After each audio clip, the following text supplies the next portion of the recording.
ఏదైనా టూరుకు వెళ్ళినా మరేదైనా ఊరికి వెళ్లాల్సి వచ్చినా ఇంటికి తాళం వేస్తారు. దాంతోపాటు తప్పనిసరిగా దగ్గరలో ఉన్న పోలీస్ స్టేషన్లో సమాచారం ఇవ్వాలి. ఎందుకంటే ఏ నిమిషానికి ఏం జరుగునో ఎవరికి తెలుసు. వాళ్ళు ఏ ఊరు వెళ్ళలేదు, టూరుకు కూడా వెళ్ళలేదు. ఫ్రెండ్షిప్ డే కదా, విషెస్ చెప్పడానికి పక్కింటికి వెళ్ళారంతే. ఓ గంట సేపు అక్కడే గడిపారు. ఆ గ్యాప్లో ఏం జరిగిందో తెలుసా? మీరే చూడండి. లష్కర్లో బోనాల జోరు జరుగుతుంటే సందట్లో సడేమియాల్లా దొంగలు తమ పని తాము చేసుకెళ్లారు. మల్కాజ్గిరి పోలీస్ కమిషనరేట్ పరిధిలో పోచారం ఐటీ కారిడార్లో పట్టపగలే ఓ ఇంట్లో చోరీ లోకల్గా కలకలం రేపింది. అప్పటిదాకా టీవీల్లో బోనాల సందడి చూసిన మధు, వినోద అనే దంపతులు కాసేపు బ్రేక్ తీసుకుని పక్కింటికి వెళ్లారు.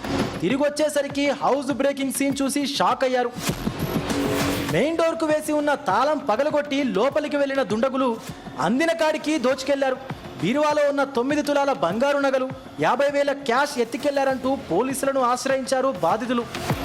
వెంటనే క్లూస్ టీమ్స్తో స్పాట్కు చేరుకున్నారు పోలీసులు. ఫింగర్ ప్రింట్స్ను సేకరించారు.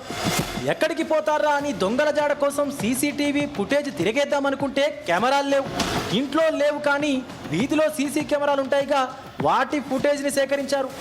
ఇంట్లో వాళ్ళు పక్కింటికి వెళ్ళినప్పుడు పక్కా టైమింగ్తో చోరీ జరిగిందంటే ఇది ఎవరి పని? తెలిసిన వాళ్ళే అదును చూసి చోరీ కథమనిపించారా? లేదంటే ఇటీవల నగరంలో నేపాల్ గ్యాంగులు, యూపీ ముఠాలు ఆగడాలు ఎక్కువయ్యాయి కదా, ఆ లెక్కన ఇది అంతర్రాష్ట్ర ముఠాల పనేనా అనే కోణంలో ఎంక్వైరీ చేపట్టారు పోలీసులు. తాళం వేసి ఇల్లు భద్రం అనుకుంటే ఇట్లాంటి సీన్లే రిపీట్ అవుతుంటాయి.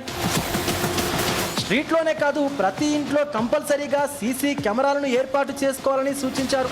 ఇక ఇల్లంతా చిందరవందర చేసి నగదు ఎత్తుకెళ్లిన దొంగల బ్యాచ్ను త్వరలో పట్టుకుంటామని గట్టిగా చెప్పారు పోచారం పోలీసోళ్ళు. వాళ్ళు చిక్కేనా? వృద్ధ దంపతుల సొత్తు రికవరీ అయ్యేనా?